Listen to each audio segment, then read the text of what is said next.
Good evening, everybody. It is 7:01 on Sunday night. Hope you had a good weekend. Um, I hope you got to do. I hope you got to relax. Didn't have to worry about work or anything like that. Back to the grind tomorrow. Lucky us. Unless you hit lotto this weekend, in which case, congratulations. You get to relax, which is pretty cool if you can do that. I myself didn't hit lotto, so I myself will be back to work tomorrow. Again, like every other week. Oh well. I do want to address something real quick. I'll only find it here. 1 second. I got notes. Couple people have asked me why do I start off excuse me, why do I start my show off with like the pirate thing going on? And I wanted to address that. So I wrote this down. Again, I write it down because if I don't, I'll forget it. So the question was, why do I kick off my podcast with a pirate theme song? It's not an accident. Pirates embody the spirit of rebellion against tyrannical overreach, a perfect fit to our fight against big government and elitist control. The High Seas Anthem channels raw freedom, rugged individualism, and a refusal to bow to the establishment. Things Trump is fighting, which are core conservative values. It's a bold call to arms, rallying patriots to sail against the woke mainstream's tide. Plus, it's damn memorable, and I like it. Cutting through the noise to get you all interested. And remember, they called us deplorable, so I'm just embracing that. I'm a deplorable, and that's fine with me. No, that wasn't a beer; it was a soda, so I can live with that. So that's why I start off with that. I think it's, like I said, I think it's catchy, and it makes sense. Right, sorry, and that's why. So thanks for asking, and I don't mind answering. So let's get right into the breaking. Well, not really breaking, but important news is going on. Um, I'm sure you all are keeping up with Texas and what's going on down there. It's been about a week, and people are still missing. I think it's over hundreds are now dead. A lot of volunteers from different states. I even think Mexico sent in some volunteers from the fire department to help. And apparently, they're concerned about more rain coming up in the next few days, which will hamper efforts to continue searching and helping people. Um, and again, there's still morons out there who are blaming Trump for this because, like I said, if like a dog gets hit in the road, it's Trump's fault. Um, Trump doesn't control the weather, and even if there were, would they say, cut NOAA's funding or something like that, I've never heard a weather report that I trust. Very, very rarely do they happen the way they say they're going to happen. So even the weather reports or warnings, you can't you take them at face value. It's not Trump's fault. And I'm personally getting sick of hearing about how everything that happens is Trump's fault. I could go on for hours about that, but we're not. That's not what we're talking about. Speaking about Mr. Trump, here we go. This past week, he cut $40 billion of free tuition, food aid, health benefits, and other uh, social programs that illegal immigrants were using. I have no problem with that. Free up that money for people who need it, who are citizens, or free it up for other people or other issues in this country. I think we need to stop. Well, we don't need to. We are starting to stop worrying about illegal aliens. If you're here illegally, you're not entitled to anything. You just aren't. And if anybody tells you are, or you think you are, you're being lied to, or you're an idiot.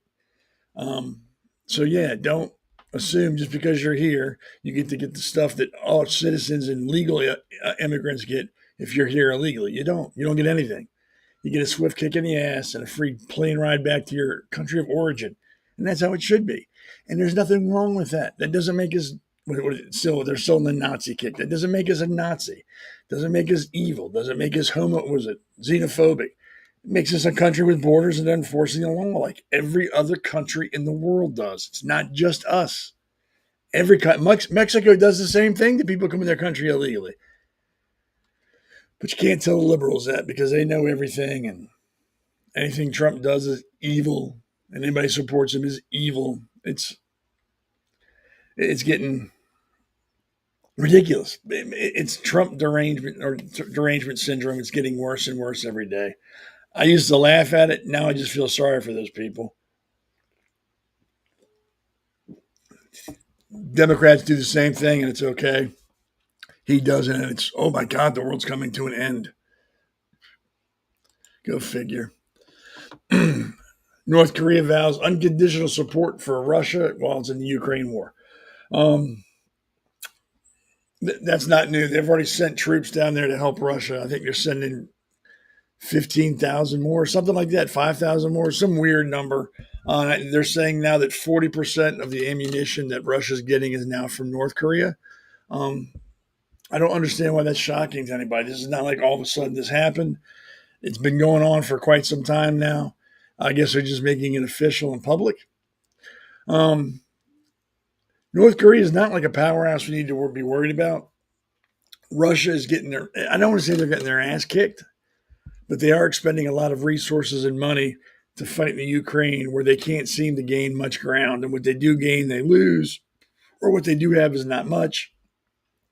It's like a war of attrition. They need to have somebody give them stuff because they can't do it themselves anymore. And then everybody says, well, we're worried about Russia taking over the rest of the world. They won't, after this, they're not going to be able to. They're going to be so wiped out, so depleted, so broke. They're going to have nothing left. They're not going to be able to mount a national defense force if something were to happen at this point. They're fighting a losing war. This is what you see is all they're going to be able to do. They're not going to be able to do very much after this. They're going to be exhausted. That's the best way to look at it. They're going to be exhausted after fighting this war and spending as much as they have and all the money and all the ammunition and all the materials. They're not going to be able to do very much for at least a decade after this. So I'm not really concerned about Russia anymore. I think if China were going to jump in to help, they'd have done it by now. I think they're going to stay out. I think their eyes on Taiwan, and that's where we need to be focusing. Russia and Ukraine is not our problem. It's got nothing to do with us. It won't affect us, especially now that we know Russia's not going to be able to move past Ukraine. That's it. They're done. If they can even take Ukraine. And I don't think they can because we've been supplying Ukraine. So they're pretty much set. But yeah, we need to be watching China and Taiwan. That's the big concern. Not these two fools, Kim Jong Un and Putin. I'm surprised Putin hasn't been taken out yet. Actually, I mean, he's really embarrassed Russia with this whole Ukraine thing. They haven't. I think they went in thinking they were going to just kind of cakewalk through the country and take it. And then it's turned into another Afghanistan for them. They can't gain any ground, and they're not getting their ass kicked, but they're not kicking anybody's ass. They're just spinning their wheels and spending money. I am shocked he hasn't been removed from office one way or the other. Maybe that's in the works. Who knows? But yeah, so now North Korea has vowed unconditional support for Russia, and they're losing war against Ukraine. Don't let that keep you up at night. It shouldn't. So that was some of the most important news and things like that I wanted to go over. There's a lot more breaking news, but those are some of the ones that caught my eye and I wanted to cover. And there's some other things that are kind of breaking that we're going to get into during the show here. But I want to start off with, what's going on in California. Those riots are still going on, or protests, whoever you talk to wants to call them. They haven't stopped. They just stopped getting airplay. And it was Gavin Newsom and Billy Bass, whatever her name is, the mayor of LA, still showing their ass supporting insurrections, what they're doing, an invading force, foreign country from coming. They're supporting the illegal immigration. They're saying it's good, it helps the country, blah, blah, blah. And there's also, like I said, there's always the fringe that will agree with them, the liberals the uneducated liberals, the same people who are calling Alligator Alcatraz a concentration camp. We talked about that last week. That are calling ICE the Gestapo. See, I already got into that. I don't want to get into it again. It just aggravates me. These people are comparing legitimate atrocities against mankind to law enforcement and enforcement of law. They're trying to compare the two. You can't, unless you're an idiot. Then you can't. And nobody that watches this show here now or then or later on is an idiot. And you can understand there's a difference between, hey, we're going to arrest you, put you in a detention center and send you back to your country of origin, compared to we're going to arrest you because of your religion. We're going to put you in a death camp where they're going to gas you, shoot you, experiment on you, execute you, kill your family, not feed you, just because. Smart people can see that difference. They can't. Like I said, it's a TDS. They are so obsessed, so obsessed with what Trump does, they've lost the ability to reason, and they've lost what level of intelligence they had, if ever they had any. And that's what they do. So with that, we have this jackass, Karen Bass. I call her Billy Bass. I'm sorry. Los Angeles Mayor Karen Bass signed an executive order protecting immigrant neighborhoods from federal raids and established protocols for city workers and giving cash assistance to illegal immigration aliens who are facing deportation or things like that. I can't. I'm pretty sure LA's probably got more important things they should be spending their money on. I mean, didn't they just have like some fires out there that decimated some major parts of the city? Shouldn't they be focusing on that rather than making sure that people who are here illegally and are going to lose their case anyway aren't receiving taxpayer money to fight the case? That just seems like it's a waste of money. It's like if you get caught speeding, you're speeding. You can't fight the fact that you were speeding. You can go to court and fight. You might lose the points, but you're still going to have to pay the fine. These people are going to be found guilty of being here illegally because they are. It's not a question if they are here illegal. It's why have you waited so long to apply for citizenship, or why haven't you in this time frame? You need to go. But she thinks it's okay to use taxpayer funds to protect, help them fight, or give them money because they can't work or because they're in hiding, and to prolong this whole ordeal. If they would just number one, in the first place, if they had just followed the law the first time around, we wouldn't be here. Really, if they said, hey, look, if you're illegal, you got to go. I'm sorry. It's not personal. It's just the law. It's like shoplifting. It's against the law. You may think you have a good reason to do it. And hell, you may have a good reason to do it, but it's still against the law. And if you get caught, there's punishment. And it's same thing with coming into the country illegally. You may have a really good reason, and if so, you can apply for it. But if you decide just to come sashaying across the border and come here illegally and you get caught, there's consequences to your actions. You're going to be deported. Or first, you're going to go to the detention center so they can give you your hearing, and then they're going to send you home. This should not be a shock to anybody. But in California, they don't believe in the law. They don't follow the laws of the land. And now they want to have taxpayers in California foot the bill to further support, because they're already supporting them, further support illegal aliens while they're, fighting law enforcement from doing raids. I don't get it. I just don't understand what the problem is with enforcing laws. You would think people would want the law enforced. Make it safer. Less expensive. I mean, there's just so many reasons why illegal immigration is just wrong. It boils down to safety and money. And like I said earlier, we're not the only country that enforces borders. Every country in the world enforces their borders. They enforce immigration policies. And if you're there too long, you have to go. Mexico does the same thing. So I don't know why everybody's so up in arms because we're doing it. Well, I told you I know why they're doing it, because they're not too bright. They're not very intelligent people. They want to argue just for the sake of arguing. You can go on Facebook and just see post after post after post of these idiots arguing concentration camps, Nazis, xenophobia, what else? Breaking families up, wishing people to die. I mean, after a while, I have to get off because the stupidity is starting to affect me. I mean, these people, and I know they're run completely by their emotions. They don't rely on logic or facts or anything. It's all on what they feel, and how they feel at the time is how they're going to react to something. You can tell them till you're blue in the face that ICE is not like the Gestapo. They're not like the SS. They're not secretly rounding up people. They're doing it in broad daylight. And they're not arresting everybody. They're going after illegal immigrants. Those with a criminal record, they go after first. But if you're dumb enough to go protest it and you're here illegally, they're going to lock you up too, because it's just convenient that you're there. They don't have to come look for you. Your dumbass has made it very clear, hey, I'm here illegally, I'm protesting it. They're just going to get you. This country, unless we do something soon, or not soon, if we don't continue what's trying to be done now, this country is going to turn into a third world country. I'm telling you right now. If after Trump gets out of office, we don't elect somebody else who's a Republican or conservative, and they get another liberal into the White House, like Lunch Bucket Joe, this country's screwed. We dodged a bullet with Camilla. Huge bullet. Because you imagine if she were in office now, how LA would be. That would be how the nation would be. we would do exactly what they're doing. So we dodged a huge bullet with that. But if we don't follow through in the next presidential election and get another candidate that's conservative in office, it's going to go right back to pot. And I've said it before. And Trump's one man. He can't do it all by himself. He's only got 4 years, and he can't do everything in 4 years. So we need to carry this momentum down the road for the next 5 or 6 presidential elections. It's going to take that long. It's not going to happen in 1 or 2 cycles. And if you think that, I'm sorry. I don't mean to piss on your Wheaties. But he's not going to change it in the next, 3.5 years?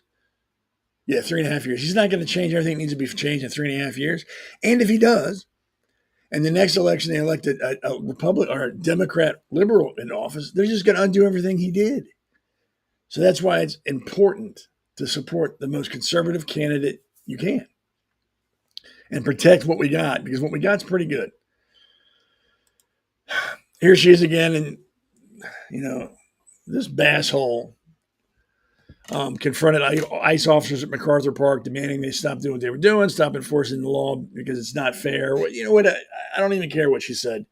I mean, you can look at her and tell she's not a very intelligent person. You hear her speak, you definitely know she's not very intelligent. What she's doing now is, like I've said before, she is appealing to the lowest common denominator, which is stupid people. Stupid people believe that she's really out there because she cares. She's really out there to get votes. And she knows if she shows her 90-pound head enough time in front of news cameras and says the right things that stupid people agree with, she's going to get reelected. It's really that simple. And that's why she's doing it. I will correct it. Maybe she does care. Maybe, they say the road to hell is paved with good intentions. Maybe she thinks she's doing the right thing by telling law enforcement, don't enforce the laws here. There's no one's illegal. Stupid shit like that. Cliche things. Maybe she thinks she's actually helping. She's not. And to interfere with the police, with police in California is a crime, and she can be fined or put in jail. But that won't happen to her. It won't happen to any politician that interferes with law enforcement, like the ones that New Jersey tried to push their way into the detention center. Haven't heard anything about them since that happened, right? Do you know why? Because nothing's going to happen to them. Vast majority of Republicans look out for Democrats. Democrats don't care about Republicans, but most Republicans are too stupid to realize that. So they're going to make sure nothing happens to these people. None of these people are going to go to jail. None of these people are going to get fined. They'll get censored. That's the most I can see happening. You know what that means? They give them a hard time on the floor, or they publicly bash them. So it's just like an election campaign. Nothing changes. But yeah, nothing's going to happen to her. Nothing will happen to anybody else. And the same thing would happen with Republicans. Nothing will happen to them. Nothing. Because we, the people, don't demand that something happen to them. They are our employees. And if an employee of yours came into your office and told you had to stop doing what you're doing because they don't agree with it and were giving you a hard time, you would fire them. Immediately, you would fire them. But I guess since they're politicians, they're rock stars, they're gods, and most people feel they can do what they want to do, say what they want to say, go where they want to go because, they're congressmen or they're a mayor of a major city or they're senators or whatever. It's not how it works, people. If we can't do it, they can't do it. We can't interfere with the police. We can't obstruct justice, just like they can't. They can't drive drunk, just like we can't. There's nothing that they can do that we can't. They might have some perks of the position because they're in Congress or they're mayor of a city, but as the law looks at it, they're no different than us. That's why the Lady Justice wears a blindfold. We're all the same. We have allowed them to forget that, and we've allowed them to do what they want to do. I blame us. I don't blame them. I mean, people only do what they can get away with. It's like if someone acts like a doormat and you wipe your feet on them every time you see them, do you really blame the person that's wiping their feet on the person? Or do you blame the person that's just laying there and let people walk all over them? You blame the person that's letting people walk all over them. I blame us as a whole for allowing politicians to run the show any way they want. And that's on both sides of the aisle. And I'm talking in general. I'm not talking specifically. So please, the people, I don't understand why people take time out of the day to send me like an email where they're, you're an idiot, blah, blah. I don't read it. When you open your email, it has that line that says, John Doe, who the email's from, and like gives you the first couple lines or the first sentence or so from the email. If it starts off with you idiot, I just delete it. I don't even know what it says beyond that. I don't care. I don't care what people think. And yes, if you send a good email, yes, of course I read that. I'm not stupid. I just don't read the ones that bash me and call me names because I don't need that. I was married once, don't need to go through that again. And I'm not bashing marriage, so please stop. I'm making a joke. And we used to make those a lot in my day because people had a sense of humor and they weren't offended and horribly crushed psychologically by things people said all the time. Um, but yeah, you got the mayors and the governor of California just doing what they want to do. And you got AOC calling Trump a rapist. These people need to be held accountable. If I called somebody on here publicly a rapist or a criminal or a thief or whatever, and it's not true, I can be held liable. That's slander, defamation of character. Why should they be any different? Why should we allow them to do what we can't? We're not saying that they don't need to live by stricter rules. We're saying they just need to live by the rules in general. Same rules we got. And just in case Basshole's watching this, resisting, delaying, or obstructing a peace officer or EMT in their performance of their duties is a misdemeanor, punishable by up to 1 year in county jail and or a fine of up to $1,000. That's in California. Every state is different, and in the states, every county may be different, but that's what it is in LA County. Do you think any of that's going to happen there? I bet you dollars to donuts, nothing happens. There'll be some people talking about, she needs to be held accountable. They may even have like a couple of congressmen and senators come out and scream and yell and pound their chest. We're going to have a hearing about this and blah, blah, blah, blah, blah, blah. Nothing's going to happen. At the end of the day, nothing will happen. And we need to stop letting them have these hearings. How much does that cost us? Hearings for everything. I remember what was it? I can't remember how long ago, but they had baseball hearings in Congress about people using steroids in baseball. Who gives a shit? Really? That's what my tax dollars are going to find out if Barry Bonds or Mark McGwire were juicing up. I don't care. You know what? Let them use all the drugs they want to in sports. As far as I'm concerned, they should have an all drug sports teams where you can do anything you want. That would be fine with me because I don't care. But that's the type of things our government spends money on. Hearings about stupid shit that nobody cares about, or hearings about things that are important that nothing ever comes of.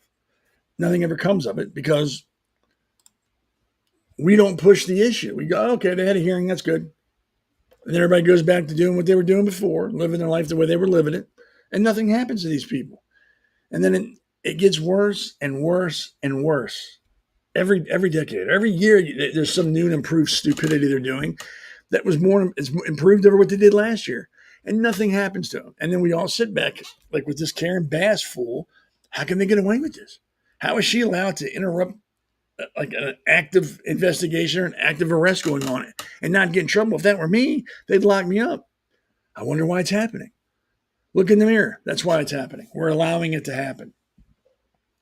We're allowing these people to live by a different set of rules. And again, it's both sides of the aisle. I'm not picking on one side more than the other. Does one side commit more of that? Yes. Democrats and liberals definitely do more damage than the Republican side. But the Republicans do some stupid shit too. Let's not just sit here and point fingers and not take accountability for ourselves. We all do stupid shit. It just seems, like I said, Democrats do it a lot more. And there's a pattern. They do it consistently. And they get pissed off when the Republicans do it.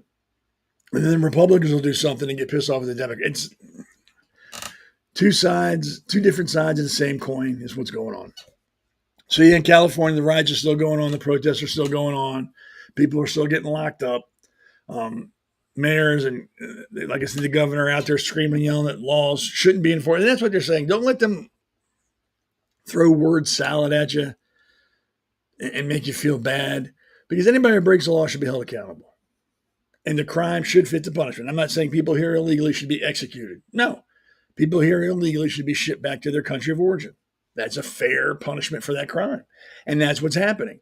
And they don't want that because Democrats know that's their voting base. They're going to lose votes if we deport millions of illegal immigrants. I mean, where I live in Frederick, in city elections, you don't have to be a citizen to vote in them. And that just is what it is. Nobody bitches or cries about it. No one's brought it to court or challenged it. I screamed about it in the high heavens and nobody listened to me. The Republican Party in this area sat with their thumbs up their ass and didn't do anything. Because they want to get along. They want to be liked. They want to be invited to the parties. So yeah, we're all to blame for this. We all are. We all need to take a bite of that shit sandwich and go, that's good. Because we're all to blame for this. And if you have a liberal friend that's going, well, it's wrong, and if you think it's okay for people to get separated from their families, you're evil. You know what? The family's more than welcome to leave with the person that's deported. They made that very clear. And the whole thing was, if you self-deported, you could come back. You could come back. Your family could leave with you, or your family could stay here. You could come back. It's not wrong to enforce your borders. It's not wrong to enforce the laws of the land. It's not wrong. Not wrong at all. If we didn't enforce laws, they would bitch about laws not being enforced. You can't win with that group of people, with those liberals. You can't win. No matter what you do, you're going to be wrong.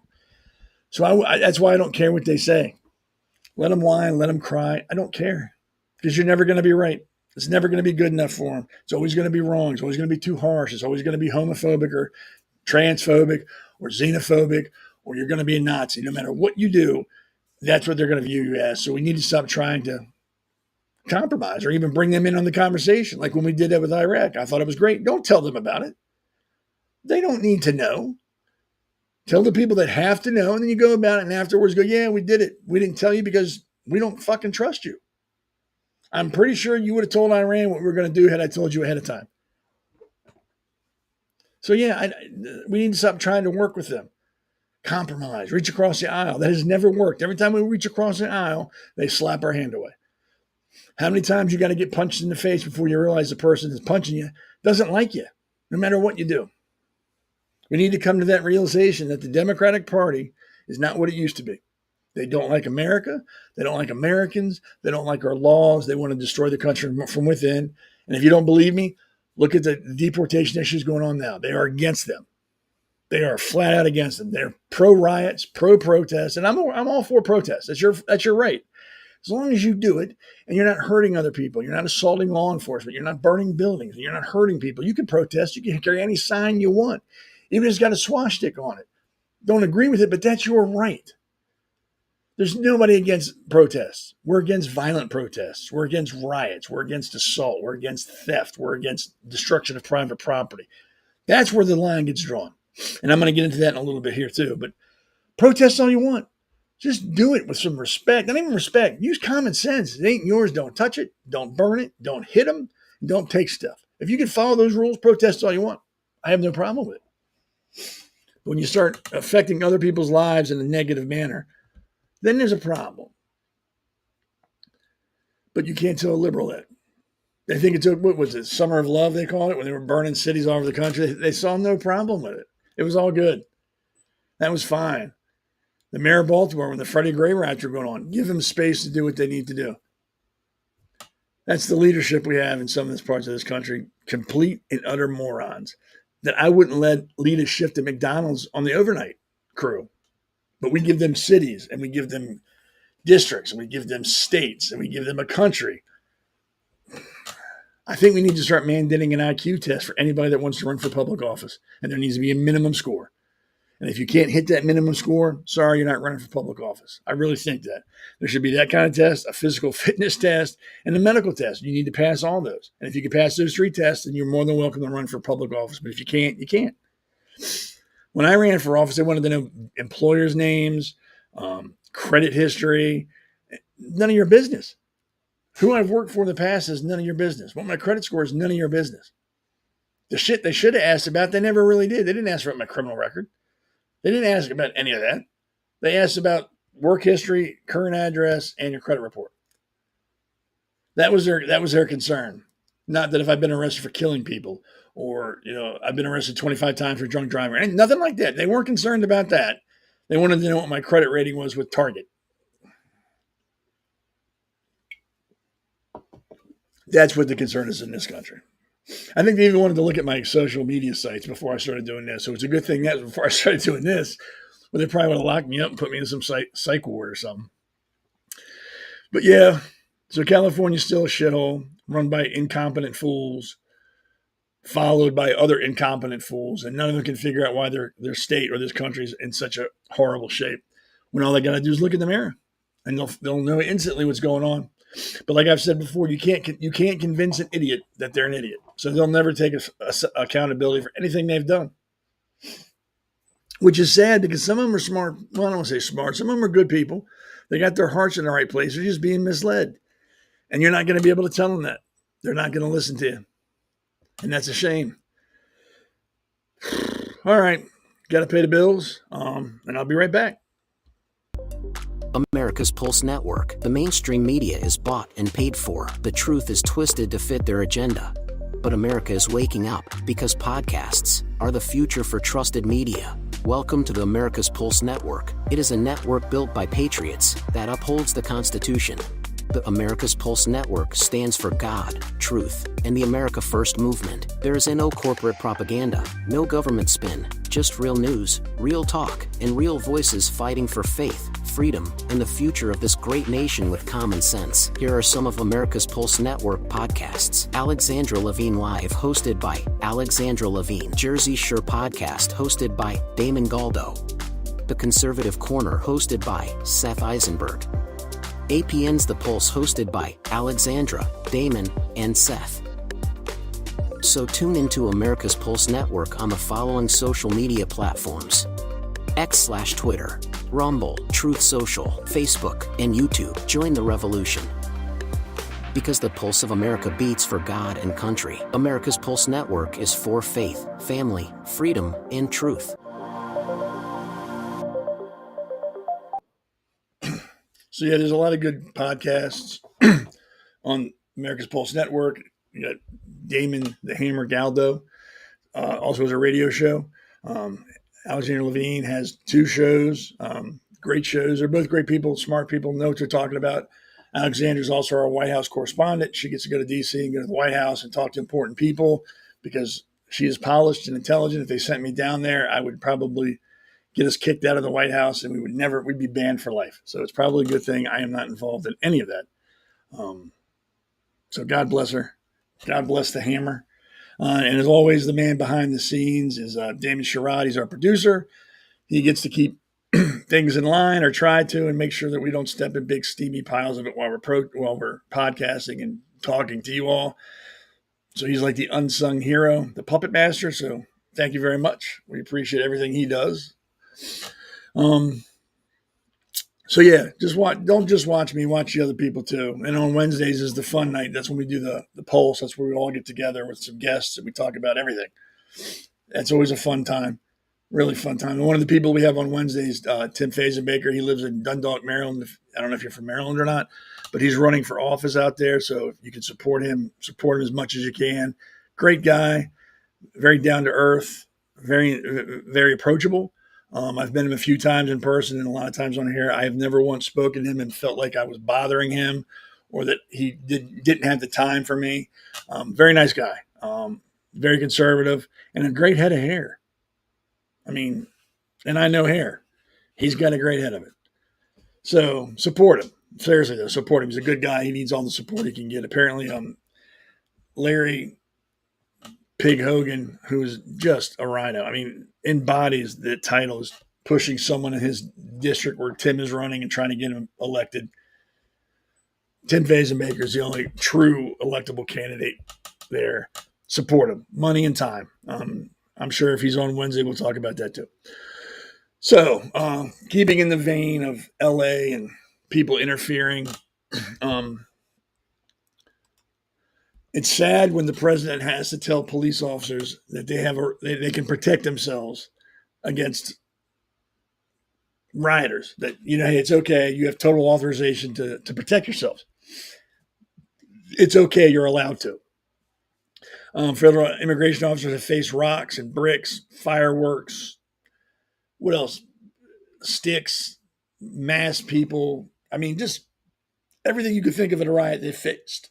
And they've tried to calm down, try to hold themselves back, which I think is a mistake. I think I'll get into that later on. But yeah, so the president has granted them authorization to protect themselves. While some states are trying to pass laws that ICE can't wear masks, or law enforcement period can't wear masks, and they have to wear visible ID, which I'm for. If it's visible ID, it says, hey, my name is Seth Eisenberg, ICE, and my employee number or badge number. That's all you need. But they want addresses where these people live. They want their full names, and you're not going to get it. And I can completely understand why you can't get an ICE agent's full name and home address, and because number one, you don't need it. You don't need that from a police officer. They've got their name, they've got their badge with their number, and they can tell you what department they're from. Beyond that, you don't need anything. That's all I should have to tell you. My name, my last name, my badge number, and the department I'm with. That's all you need to know. That's all you need to know. I don't understand why people are pushing to find out where they live. Well, I know why, because they want to go hurt their families. These people are all for, against what ICE is doing. You can't go snatch people up and do this. They want to go to these people's houses and involve their families in this. That have their families that have nothing to do with this, children and wives and husbands or whatever. Don't need it. I think it's ridiculous, and I hope those laws, if they do pass for the ID, I hope that's all it is. Badge number, department, and last name. Officer so-and-so, immigration, border patrol, badge number 27. It's all it needs to be. And if they want more, tough shit, you're not getting it.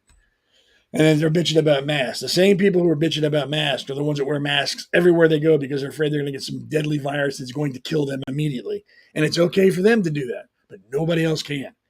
Because if somebody else is doing it, it's wrong. If I'm doing it, I'm trying to protect my fellow Americans. Like I said, you will never convince an idiot they're an idiot. You will never convince the left that they're wrong, that they're on the wrong side of pretty much everything that comes up. You will never convince them that, hey, you're wrong. You break the law, you're going to be held accountable. If you attack police officers, they have every right to defend themselves. And it's sad that the president has to tell them that.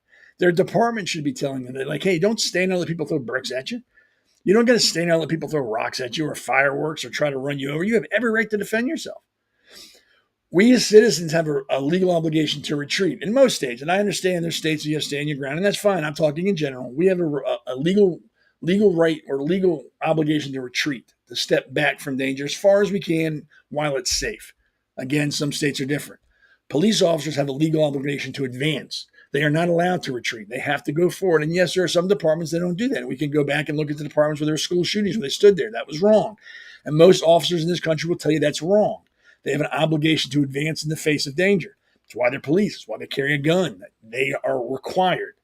As a matter of fact, it used to be if you were a police officer and you retreated or you didn't advance, you could lose your job. Again, states are different. I'm talking in generalities. So these officers have to continue to go forward, or they have to stand their ground. So they shouldn't have to stand there and let people throw rocks at them or throw bricks at them or eggs or whatever, firework, whatever. They shouldn't have to go through that. And if you have to be told that's wrong, you deserve to eat a nightstick. You deserve to get tased or pepper sprayed or what are those paintball guns that have the CS gas in them. You deserve it because obviously you weren't raised right. And then that's carried on to your adult life to where you think it's okay to throw rocks at people you disagree with. It's okay to throw bricks at people you disagree with. It's okay to get together in large groups of morons, march down the street, affect everybody else's life, and assault people because you don't agree with them. You deserve everything that happens to you. It's like that more. I wanted to get the video. I don't know if it can be put up now, but it was in Florida. There was a Trump rally or something going on, and this guy stopped. It's all in video. He was in a white T-shirt across the street, and he's screaming and yelling at him. And he comes across the street towards the people, and he's screaming and yelling at him. And the guy walks by, and he shoves him, all because he's got TDS. Shoves the guy out of nowhere. A police officer tackles the guy on the ground, and then try to get him down in a handcuff. Well, the guy was charged with assault, DWI, and some other things.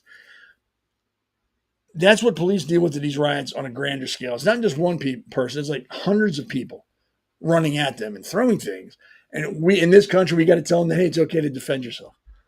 We will fight in court and scream and yell if the government tells us we can't defend ourselves. We will go to court, and we should, rightfully so. Everybody has a God-given right to defend themselves.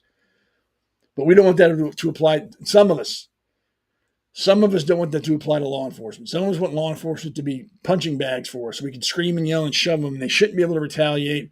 That's not right. It's not how it works, folks. If you want the right to defend yourself, everybody gets it, not just you. So I think it's kind of sad that the president of the country has to tell police officers and ICE agents in riot situations, it's okay to defend yourself. Don't stand there and let these morons beat on you. We're gonna defend you. And this is why. 86,000 assaults on officers. That's the highest it's been in over 30 years. So since the 90s, this is the highest it's ever been. It's a 53% increase from 5 years ago. So it's out of hand. And again, like I said this past Wednesday, I blame the Democrats for this, and I blame the media, and I also blame parents. I blame the media because they continue this narrative that police officers and ICE are Gestapo and they're Nazis and they're SS. And when you do that, like I said, there are people out there that believe you. And who doesn't want to hurt a Nazi? Who doesn't want to hurt an SS officer or Gestapo? Who doesn't want to hurt them? And if you hear it enough and they repeat it enough, people will start to believe that these people really are Nazis. So I need to go out there and stop them from hurting people. So I blame the media. I blame parents for not teaching their kids respect. And that's what we're seeing. We're seeing a bunch of people who are rioting, for the most part, who all got participation trophies just for showing up. They were told from the minute they got to school they were special and perfect and they're never wrong. You will always be right. And your opinion is more important than anybody else's. You don't have to listen to anybody else's. And we sent them out into society and we wonder why we have morons like this and we have school shootings and we have people like this because we have not taught them that, hey, you're not always going to be right. You are not as special as you think you are. You're a member of a society. You have to function within that society. And sometimes you're not going to like what happens. And there are avenues you can take if you don't like something that happens. You can address your grievances according to the Constitution. You don't have a right to go assault people. You don't have a right to burn buildings. But no one's ever told these people no, so they don't know how to react when they're told no. Or when they hear something they don't like. They don't have coping skills. Their coping skills is to damage, is to get violent. That's how they cope with being told no or hearing things they don't like. And unfortunately, police officers and ICE are on that front line. So they got to deal with it.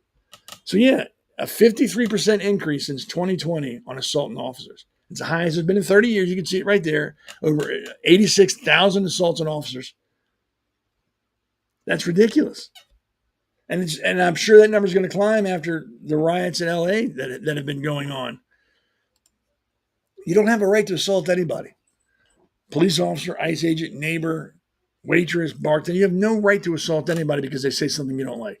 There's nothing in the Constitution that says, oh, if you get called this name, you're allowed to assault a person. There's nothing that says that. Nothing. There's nothing that says, well, if they're enforcing a law you don't like, you can assault them. There's no law that says that. That's why resisting arrest is a crime. You can be charged with resist. I just showed you. You can be charged with resisting arrest. If you have a problem, you go to court. If you have a problem, you talk to your congressman, your senator, or your mayor, or whoever you want to talk to. Or you can protest, like I said, without burning shit down and assaulting people. Let your feelings be known. But there's a right way and wrong way to do it. And once you start assaulting people, you've gone the wrong way. There's nothing good about it. Whatever moral high ground you had to begin with, you have just lost. And you're a criminal. You're a criminal at that point. Once you assault somebody, you're a criminal. Unless you're defending yourself, there's no reason to put your hands or throw bricks at cops or anything like we see in LA. That's embarrassing. That's embarrassing as a society to see people acting like that. And then I think it was this weekend we had the ICE raids at the weed farm in California, and they were tear gassing people because it got out of hand. People don't like to be told no. They don't like to be told you're wrong, you're coming with me, so they fight. Even I don't like to hear it, but I would never do that. I would never show my ass like that in public. I wouldn't fight with a cop or an ICE agent. If I'm wrong, I'm wrong. For God's sakes. And of course, the ICE agents were wrong. They should have just stood there and let these people mob them and not done anything about it.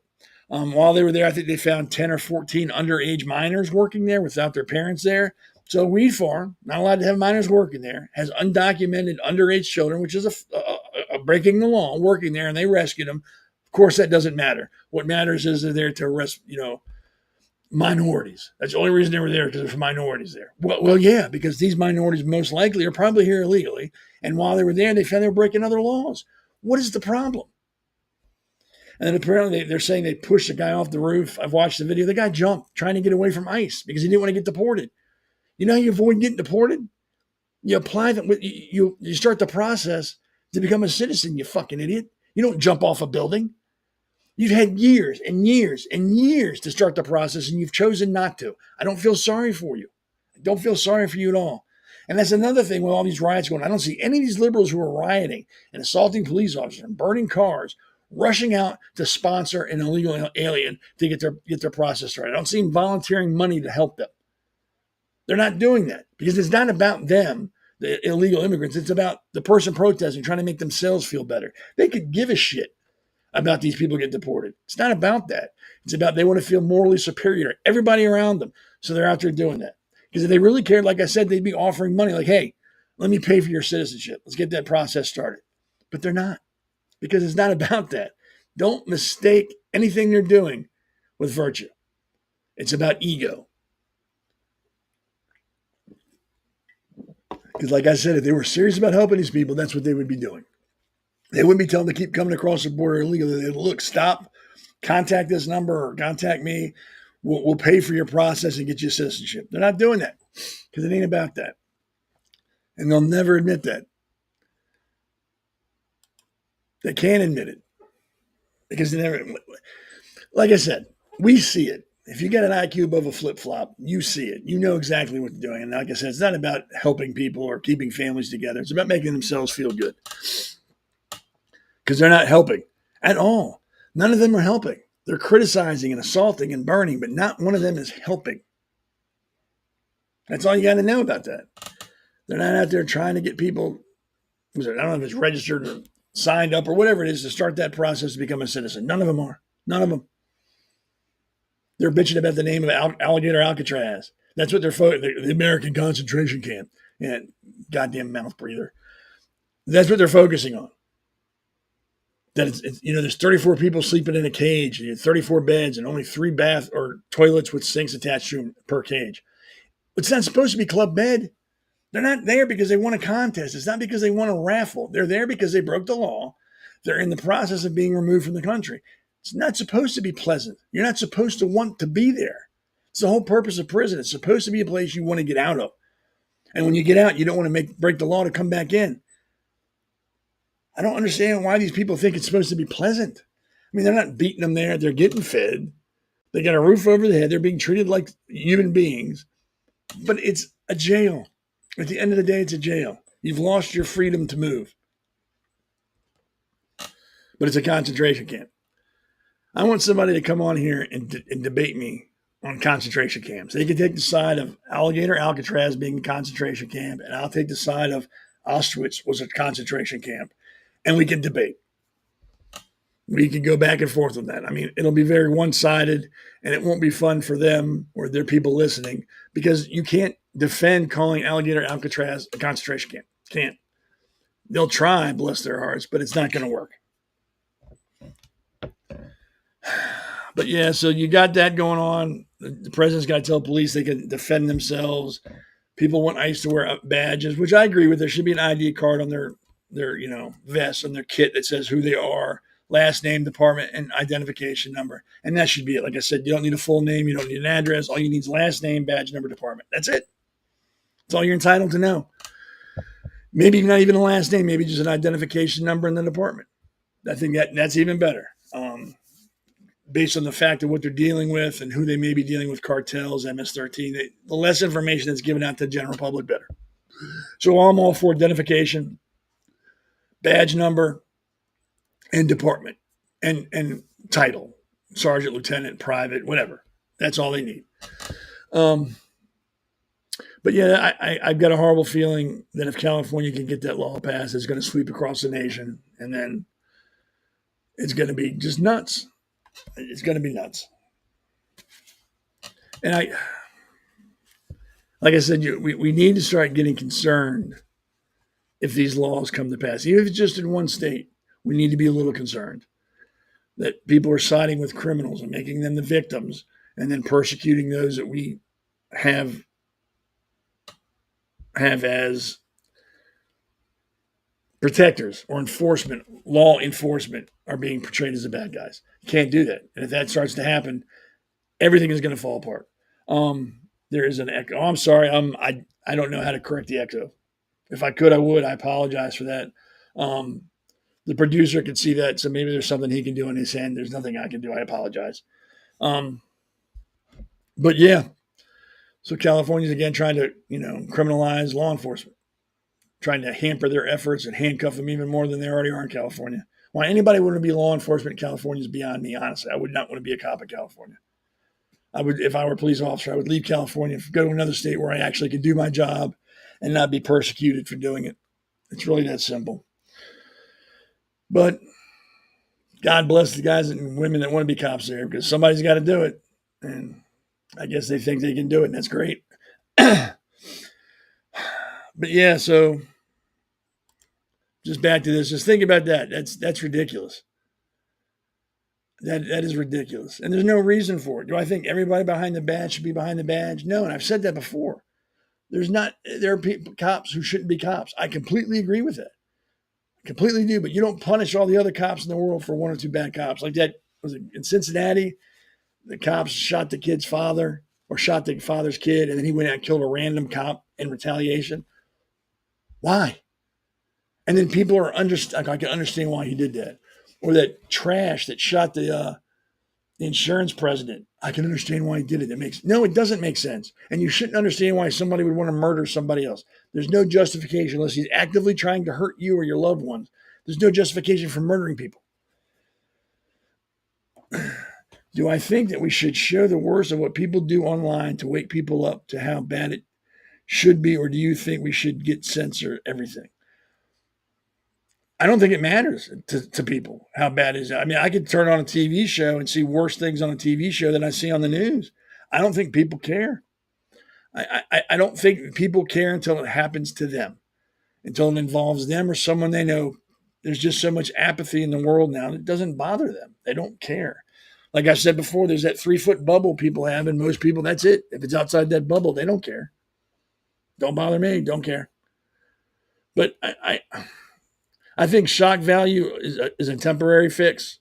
I think it works temporarily. Then people get desensitized and numb to it, and it doesn't matter anymore. I think what we need to do is starting kindergarten, start teaching kids respect again. Do I think Trump withheld the Epstein files because of the involvement of Israeli intelligence? Do I think Israel's involved with Epstein? Possible. Do I think the CIA was? Possible. The only thing that's not possible is putting toothpaste back in the tube. Do I think that's why Trump's not releasing it? No, I don't know why Trump's not releasing it. I don't know why they've decided not to. There are some things we'll never know. We can sit around and talk about, what if, or put our tinfoil hats on and come up with all sorts of grandiose ideas. But at the end of the day, we don't know. Do I think it'll come out? I hope so. I eventually hope it comes out. Do I think there's some nefarious reason why right now it's not coming out? No, I don't. I really don't. Why would it matter who we work for if what they're saying is truth? Would it change your mind if Epstein was a Mossad agent and his files were on American politicians who were pedophiles? Would that change your mind about the American politicians who were pedophiles? Would you think, oh, it's not their fault, it's Israel's fault? Would that make a bit of difference on what they've been accused of? It shouldn't. And if it does, I don't know what to tell you. I don't care if the guy was working for Russian intelligence. If what he's saying is true, that's all that matters to me. If what they're reporting on these famous people and politicians are involved with child pornography or child sexual assaulting, don't care who got it. Don't care how they got it. All I care is if it's true or not. That's all I care about at the end of the day.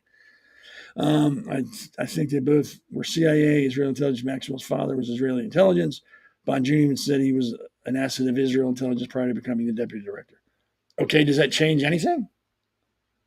I don't understand the point you're trying to make.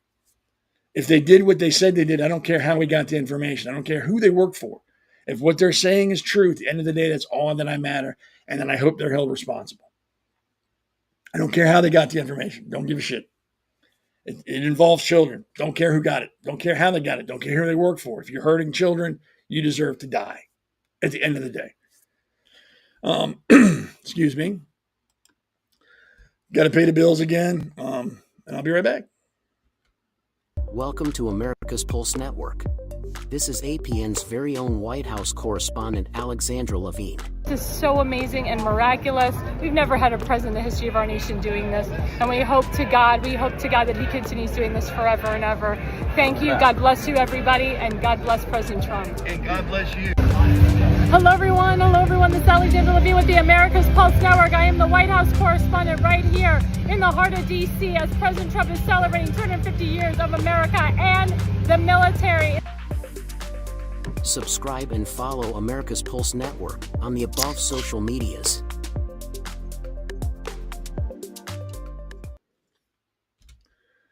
Okay, we're back, and like I said, that's Alexander Levine. She is our White House correspondent. She gets to do all the cool stuff, and I don't. Which, like I said, is probably a good thing, because I'm the blunt instrument. She is like the scalpel. I'm the club, which is fine. I can live with that. I don't care. But she's good at what she does, and I'm glad it's her. Again, you got Damon Galdo, the Hammer, another good guy, very detail-oriented, good guy. They're the face of the network. I'm like the heavy, the enforcer, like the goon on the hockey team. Not really good at hockey, but I can enforce. So we all work well together, which is all I care about, is working well together. I kind of jumping off topic. I don't know if y'all were watching Wednesday on the Pulse. I was talking about the chocolate milk kick I was on. I'd drank 2 gallons in a week.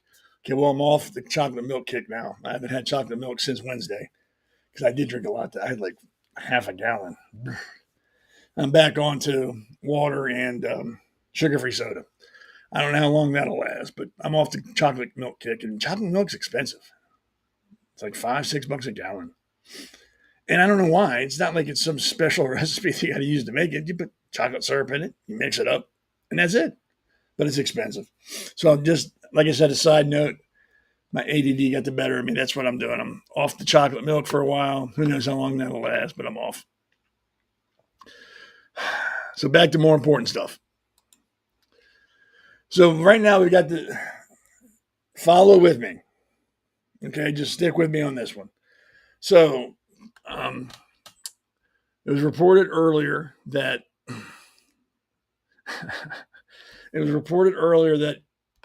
Bongino and Patel were upset with Bondi, and they're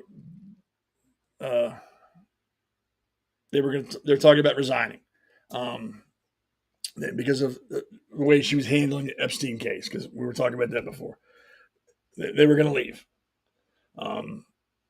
Bongino first started that off, said he would seriously consider resigning if something didn't change. And then they said that Patel kind of chimed in and said, well, if Bongino leaves, I'm leaving. All that. All over how the Epstein files are being handled. As a matter of fact, Bongino is reportedly threatening to quit if Bondi remains in charge. Now, according to multiple reports, Patel has allegedly indicated that if Bongino goes, he's going.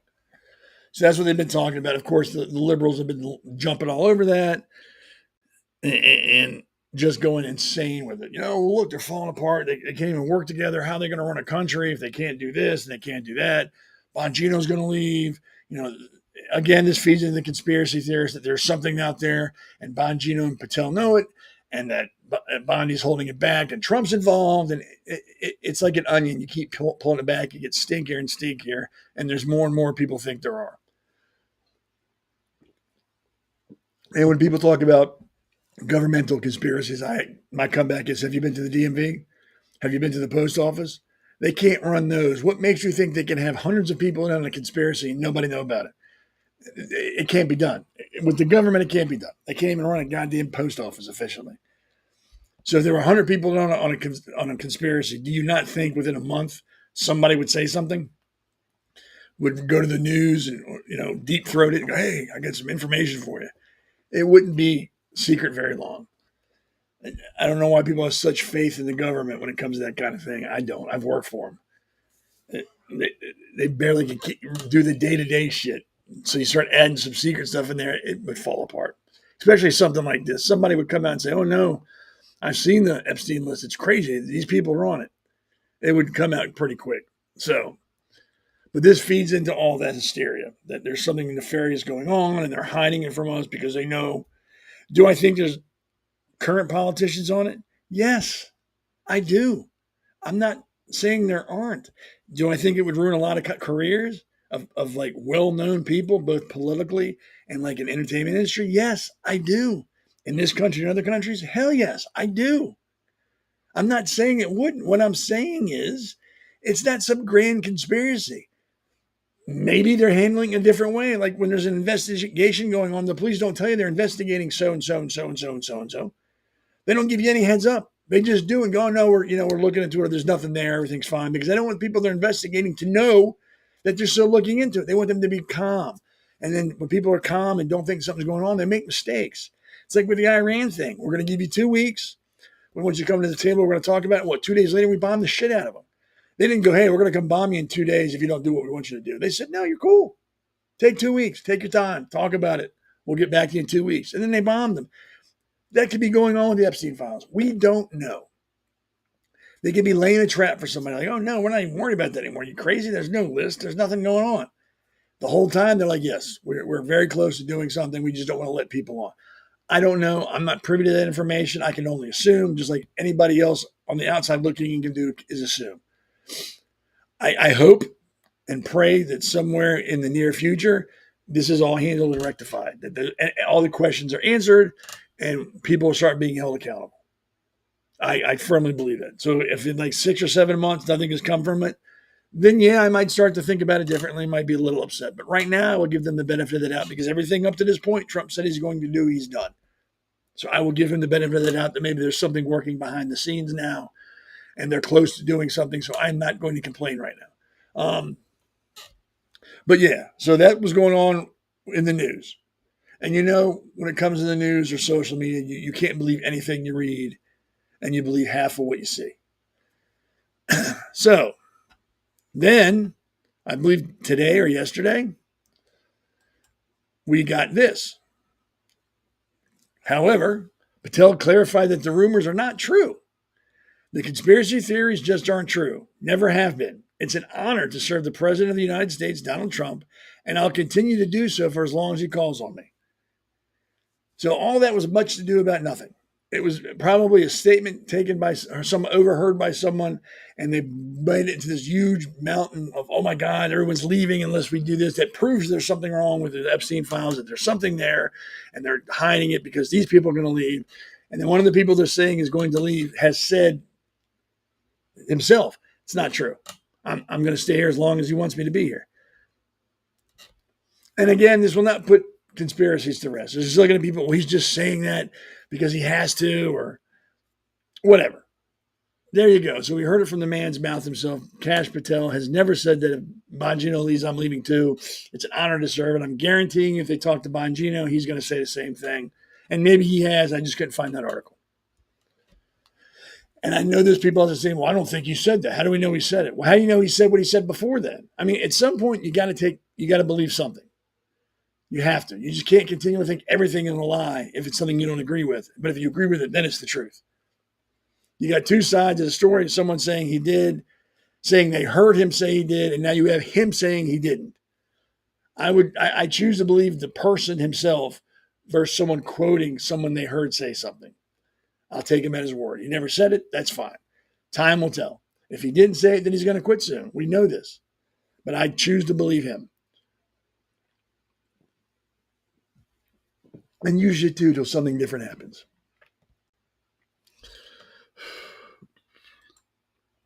We got to stop with the conspiracy theory, folks. We have to. Not everything is a conspiracy. Sometimes a cigar is just a cigar. Sometimes it is what it is. Not everything has some deeper, sinister meaning. Not every time are they trying to hide something from us. Does it happen? Yes, but not every time. Not every time. When we cry wolf constantly over and over and over, just like the little boy in the story, we lose credibility. People stop listening to us. So when something real does happen and we cry wolf again, nobody believes us then. We're like, dude, you've said this 5,000 times and it's all been wrong. Should I believe you now? You're full of shit then, you're full of shit now. And people don't listen.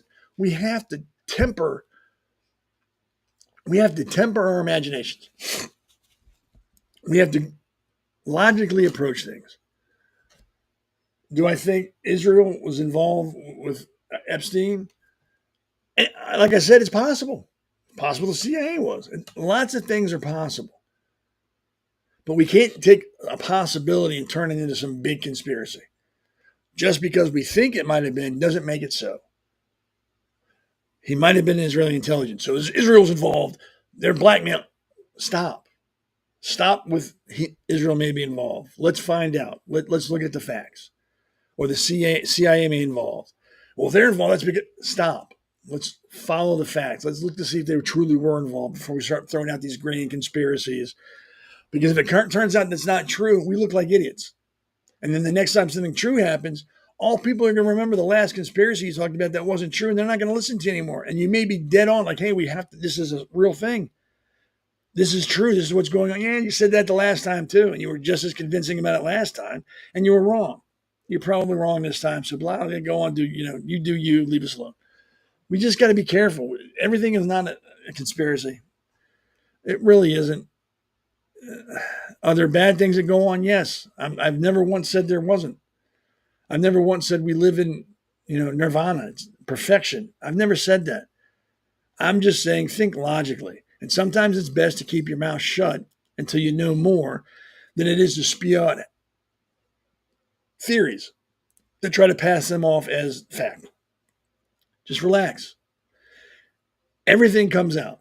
Nothing is hidden. Nothing can stay hidden forever. It's impossible. Like I said, somebody somewhere is going to say something. The only way to keep a secret is to tell nobody. Once you start involving other people in it, chances are someone somewhere at some time is going to say something. People like to talk. There's no way around it. You're not going to keep it hidden forever. So, and I don't like to play the what if game or could be game because there's no answers to those. Could he have been part of Israeli intelligence? Yeah, maybe. But that doesn't change the fact that what he found is the truth. It doesn't change it. These people still assaulted children. They still raped underage girls or whatever it is they did on that horrible, horrible island with that horrible, horrible human being. Doesn't change the fact what was done there. At the end of the day, all we know for a fact is Epstein is dead, his partner is in jail, and the island's shut down. Those are the facts. That's what we know right now. And those are good things. They can't hurt anybody anymore. Should people be held accountable? Hell yes. People deserve to be held accountable. But remember, deserve's got nothing to do with it. If people got what they deserved, there'd be a lot of upset people in this world. A lot of hurt, upset people. So deserve's got nothing to do with it. They need to be held accountable. Accountability. And hopefully that will happen. Like I said, I'm willing to give Trump the benefit of the doubt. He hasn't lied to us yet. He promised to do the deportations. That's happening. Promised to lower taxes. He's done that. Get us out of wars. He's gotten us out of wars. He's got wars slowing down. He's delivering on what he said. So I will give him the benefit of the doubt and give this time. Like I said, there could be an investigation going on that we don't know about, and they could be close to some arrests, and they don't want to alert or give anybody a heads up. My old man was a police officer, so I kind of understand how investigations work. They keep it very close to the chest. They don't talk about it. They don't tell anybody about it until the 11th hour. Boom, we're ready to make arrests. Then they can come out and say, we did this, this, and this. So I will give them the benefit of the doubt. And if you're a religious person like I am, at the end of the day, just because you escape man's justice doesn't mean you're going to escape God's justice. We all got to stand tall before the man and answer for what we've done. So sooner or later, everybody's held accountable. That doesn't make it right, doesn't make it wrong. It just is. And I'm not saying we should forget about it. So please don't send me nasty emails. Really, because I'm not going to read them. And I know a lot of you put a lot of time and effort into it. I can just see just from the one or two sentences that pop up, you're really into it. You've thought about it.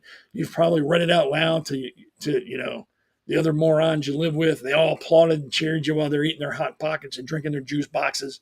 Probably right there with you going, yeah, give it to them. And I don't want to hurt your feelings because I don't read it. So just save it. Really, just save it. I'm not going to read it. Another thing Trump said he's going to do is shrink the federal government. Supreme Court says he can. He can proceed with the federal job cuts while the legal fights continue. I don't understand what the problem is. There should be no job in the world. Not even the president's job is a guarantee. He can be impeached and removed from office. Nobody's job should be so secure that you don't have to worry about losing your job or being laid off. Again, that brings us to the Supreme Court, and that's an issue we can get into another day. I will say this: I don't think they should serve for life. I don't think that's how it should be, but we can get into that another time. But just because you're a federal employee doesn't mean you're guaranteed a job forever. It doesn't mean you get to suck on the government tit until you're 65 or 70 and decide to leave and then keep getting pension. No, there are departments upon departments upon departments in the government that we don't need. There are redundancies. There are departments that check on other departments that check on other departments. And if departments checking on them, it's like a big circle jerk. We don't need that. The government is bloated. Why do you think our taxes are so high? Why do you think everything is outrageously expensive? Because we have to pay for those jobs. The government produces nothing that makes money. They don't produce a good or service that they charge people for. They take taxes from us. And when they need to pay for more, they increase our taxes. That's how they pay government employees. That's how government programs are funded, by tax dollars. I don't know why people don't understand that. There's no such thing as free when it comes from the government. Someone somewhere is paying for that. And 9 times out of 10, that someone somewhere is you and me on our paychecks from work. So there's nothing free. So when they make the federal government smaller and smaller, that's less and less money that has to go to feed that monster, theoretically. And that means taxes should get less and less and less. And we all know that's bullshit. Because once the government takes something, they very rarely give it back. So I'm not saying, hey, check your withholdings, your next paycheck, you're going to get like $100 more a paycheck. I'm not saying that. What I'm saying is this is a start. We don't need, 80,000 IRS agents or whatever it was. We don't need that. We don't need the Federal Department of Education. We don't need that. There are so many departments we could do without. They need to get rid of them. And let us enjoy that. Let us, stop taking such a big, wet, juicy bite out of my ass every 2 weeks. Let me enjoy my life. That's what needs to happen. And that's why I said earlier, this has to continue. We just can't assume that in 4 years this is all going to be straight and life can go on. We have to continue this. We have to let conservative after conservative after conservative for the foreseeable future. Because once we stop that, once the liberals get back in charge, everything we have is going to be undone. I guarantee you, if the next president's a liberal, he's going to hire back everybody that was fired.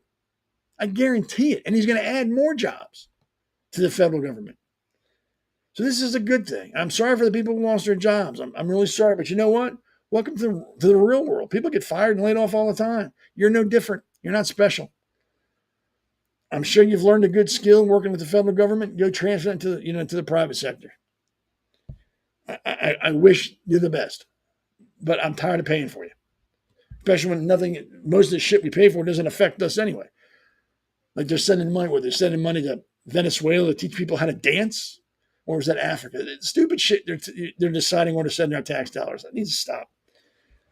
We need to stop being the Walmart of the world and giving shit to people. We're not the Salvation Army. This is the United States, not the United States of the Salvation Army or the United States of thrift shops. You got a problem, you have a country, fix it yourself. We need to stop paying for everybody else. And that would be great. But who knows? Hopefully that'll change and it'll continue to change. Another big win. Supreme Court hands Trump a major win. And thank God the Supreme Court limits a judge's ability to block birthright citizenship order nationwide. Great. You know what that means? No more pregnancy vacations for people from other countries. Because they would do that. People close to giving birth would come to the U.S., give birth so they could stay here because now their kid's a citizen and they can stay. It's got to stop. That's ridiculous. I mean, that just boggles my mind. That completely boggles my mind. You come from, I don't know, let's just say Saudi Arabia or something like that, Libya or the Congo, and you come here and your wife's pregnant, you come here with the sole purpose of them having birth here, and then all of a sudden you're a citizen. I don't agree with that. I don't know what the forefathers were thinking when they did that. I'm not a constitutional scholar, so I'm not going to get into a debate about it. I'm giving you my opinion. I think that's ridiculous. Just because your kid's born here but you're a citizen of another country. It doesn't change that. You're still a citizen of another country. You're not a citizen of this country. Goodbye. And how do they pay for that? Do we pay for that? We probably do. Probably tax dollars that pay for people from other countries to have kids here.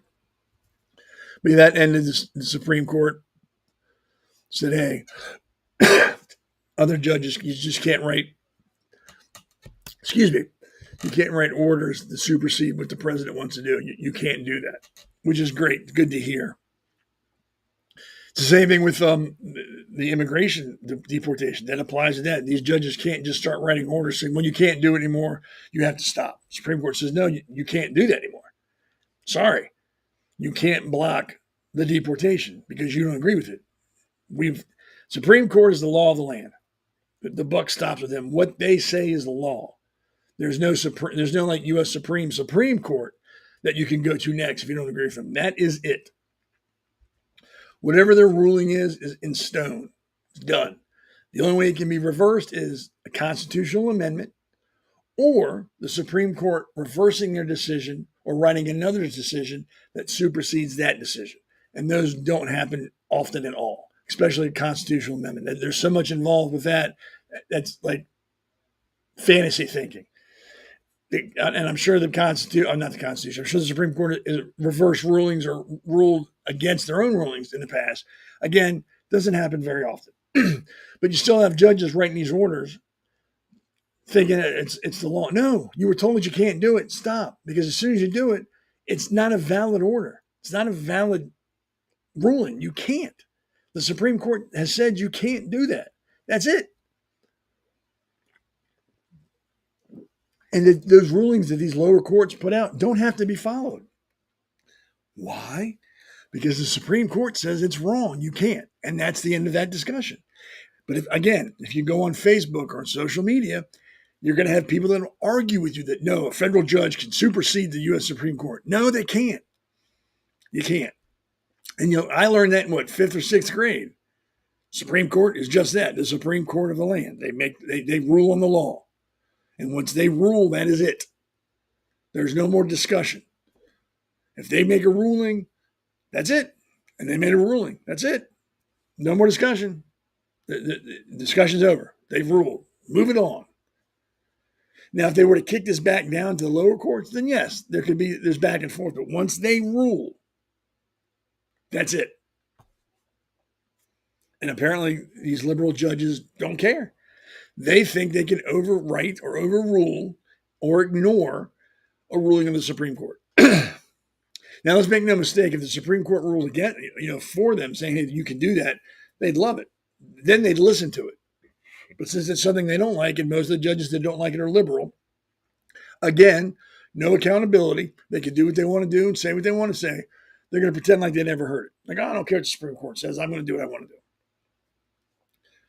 Because we allow it. These judges and politicians that decide to ignore the Supreme Court need to be held accountable, need to be charged or fined, or whatever it is you do happens to you when you ignore the Supreme Court.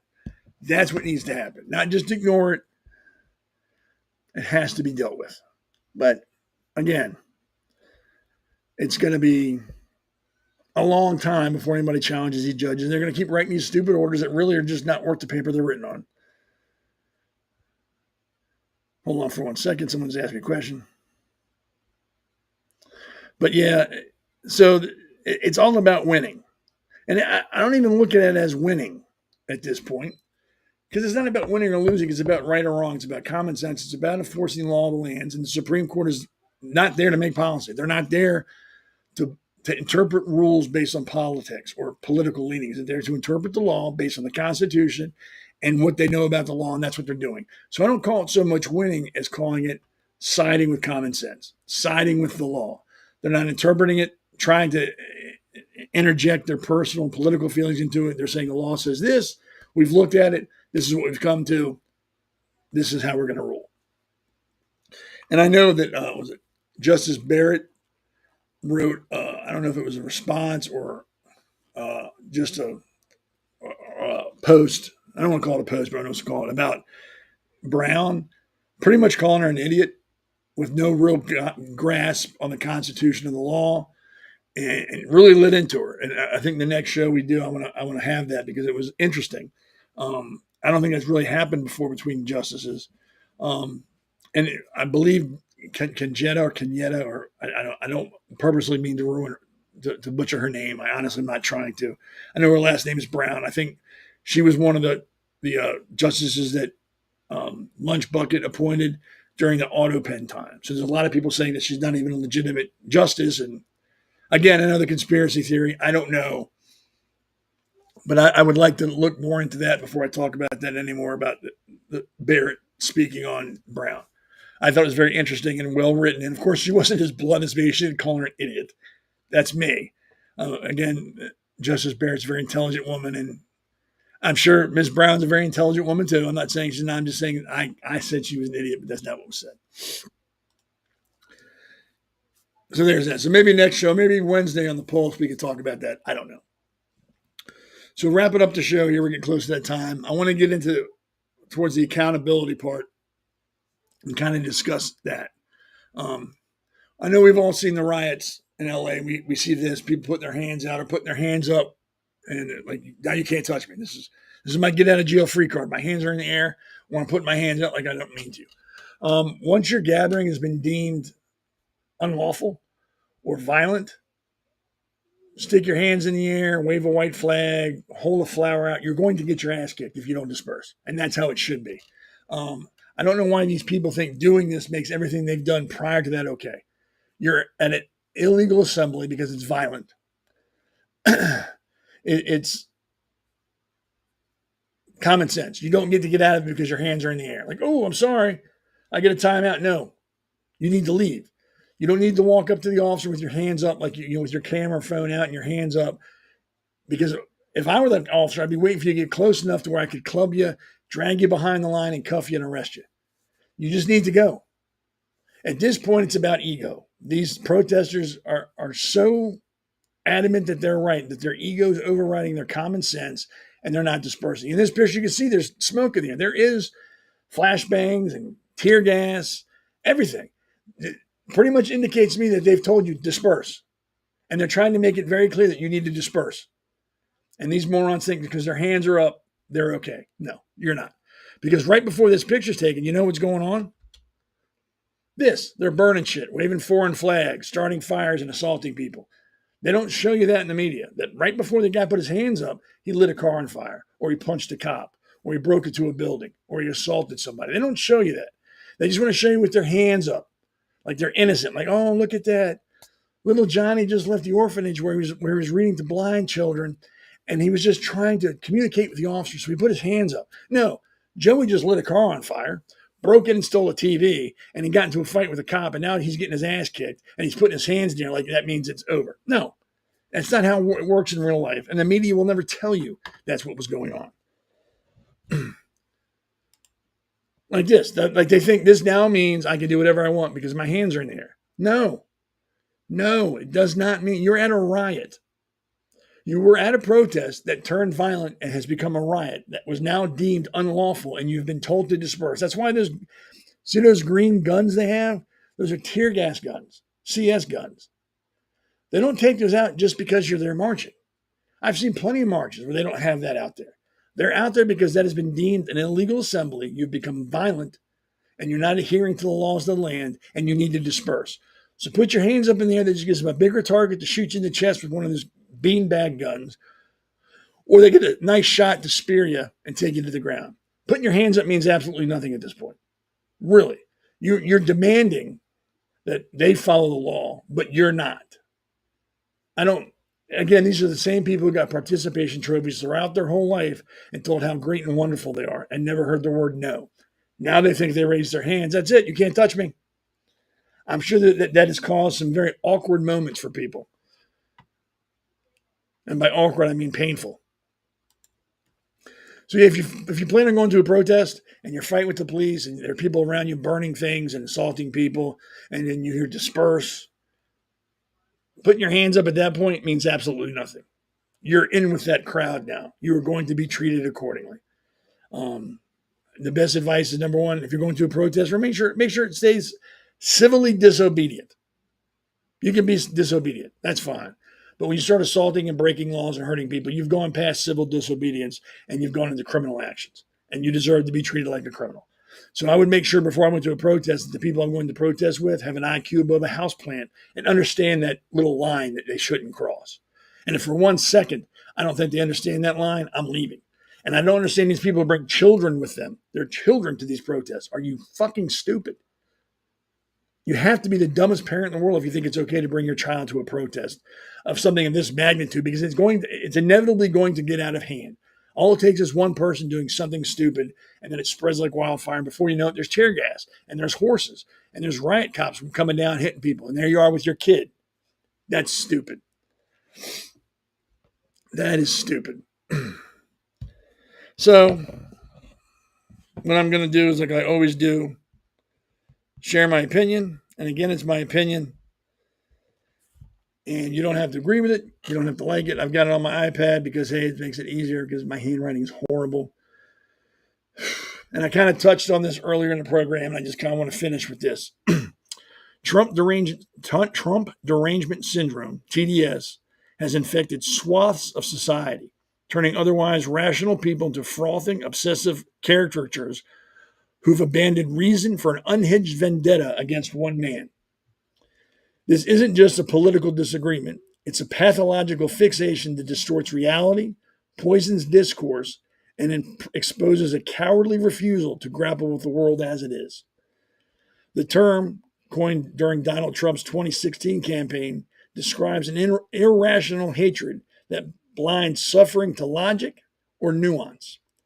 TDS isn't about policy critiques or moral objections. It's a visceral, all-consuming rage that drives people to see Trump as the root of all evil, from economic woes to personal insecurities.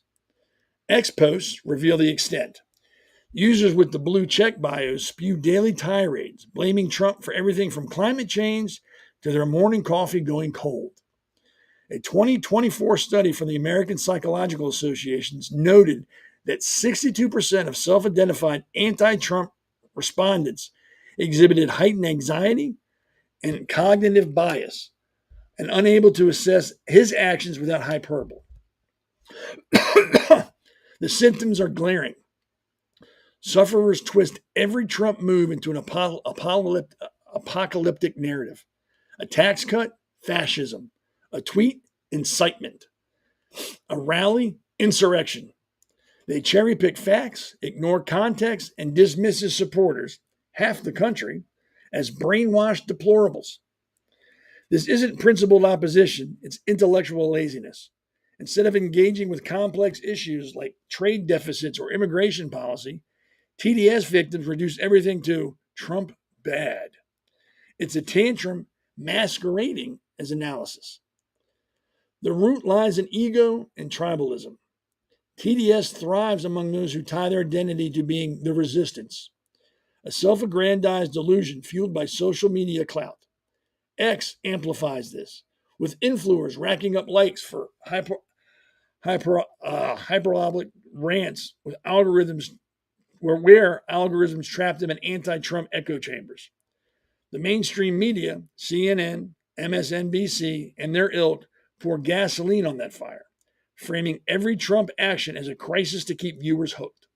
A 2025 Media Research Center reported that 87% of Trump-related coverage on major networks was negative, even when discussing neutral topics like economic data. This isn't journalism, it's propaganda that feeds the deranged. The consequences are toxic. TDS fractures families and friendships, with sufferers shunning anyone who doesn't share their obsession. It poisons discourse, replacing debate with hysteria. X threads devolve into screaming matches where nuance is the enemy. Worse, it distracts from real problems. While TDS victims fixate on Trump's latest soundbite, issues like wage stagnation or border security fester unaddressed. They're so busy hating the man, they can't see the system that's not working and could be fixed all around them. The hypocrisy is galling. Many TDS sufferers claim to champion democracy while dismissing millions of Trump voters as idiots or bigots. They decry his rhetoric as divisive yet sling insults like Nazi or traitor with glee. They demand accountability, but ignore their own side's failures, Biden's gaffes, Harris's incoherence, or the media's selective outrage. It's a one-way street of sanctimony. There's no easy cure. Some argue exposure to diverse perspectives could help, but TDS victims cling to their dogma like it's a life raft. X's algorithm doesn't help, serving them endless anti-Trump content to keep the rage cycle spinning. A few brave souls, former liberals like Glenn Greenwald, call out the madness, but they're drowned out by the insane mob. The only hope is self-awareness. Sufferers must confront their obsession, question their sources, and engage with reality beyond their 3-foot bubble. Until then, TDS remains a self-inflicted wound, turning people into pawns of their own hatred. They're not fighting Trump. They're fighting themselves and losing spectacularly. Again, that's my opinion. You don't have to agree to it. You can think it's ridiculous and then go on about your business. But I figured I'd share that with you just so you know where I stood. So I want to thank everybody for hanging out with me. Again, Wednesday is the Pulse at 8. That's when all of us get together. And then you have, excuse me, I got something in my throat. Damon the Hammer Galdo and his show and radio show. Alexandra Levine and her 2 shows. She's also the White House correspondent. I'm here on Sundays at 7. If you're interested in becoming a podcaster here, go to our website or the X page and follow the directions. Or if you want to do some advertising with us, again, get a hold of me or any of the other podcasters or our producer, and we will help you. Other than that, thank you very much. Again, it's incredible that you all spend time with me on your time off. I don't have the words other than thank you. I hope I see you on Wednesday. If not, I'll see you at 7:30 or 7 next Sunday. And remember, excuse me, if you live your life based on principle, you're going to live a pretty good life. Everybody have a good evening, and I will see you on Wednesday.